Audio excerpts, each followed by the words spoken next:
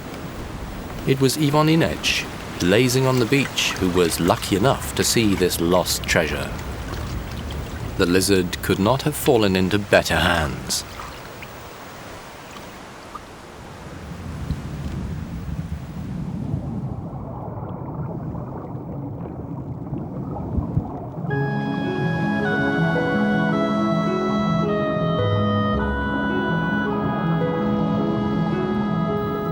Apart from this anecdote, Xavier and Ivan now know that banded sea kraits feed in the sea.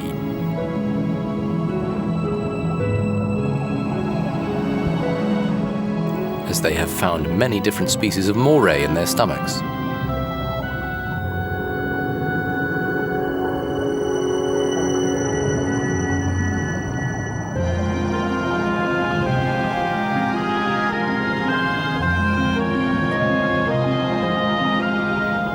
They prospect the holes in the coral reefs.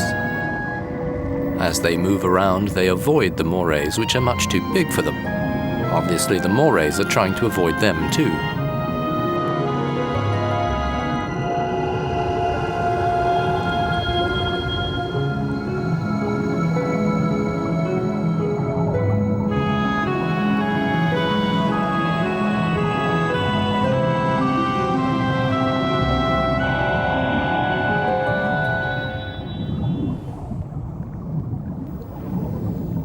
Sometimes the banded sea kraits mysteriously disappear.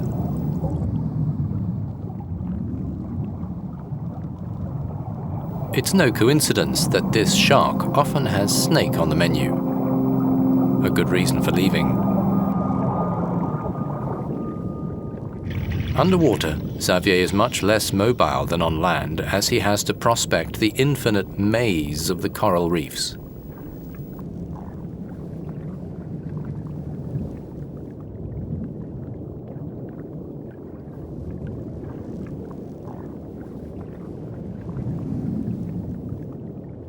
He decides to watch snake hunting. No one has yet discovered how they catch their prey. This one, swimming back towards the beach, has a full belly.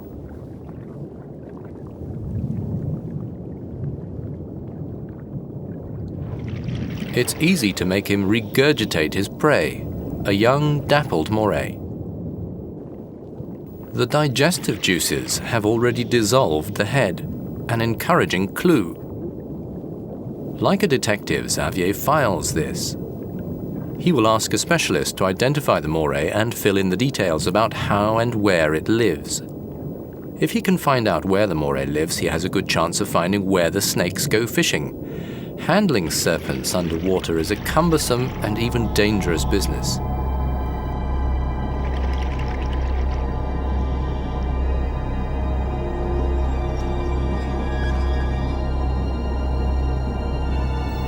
No more long, amorphous tubes. Here, striking fangs are very close to fingers and face.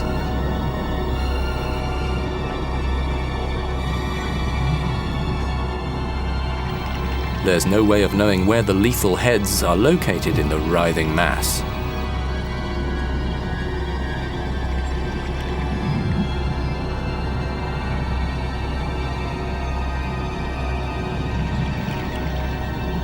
This 100-headed gorgon gives Xavier a problem.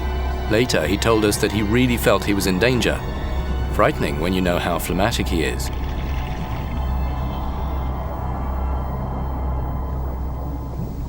This time, he decides not to follow the banded sea kraits into the deep water, where they obviously go fishing. With snakes, you have to know when to stop and take a step back.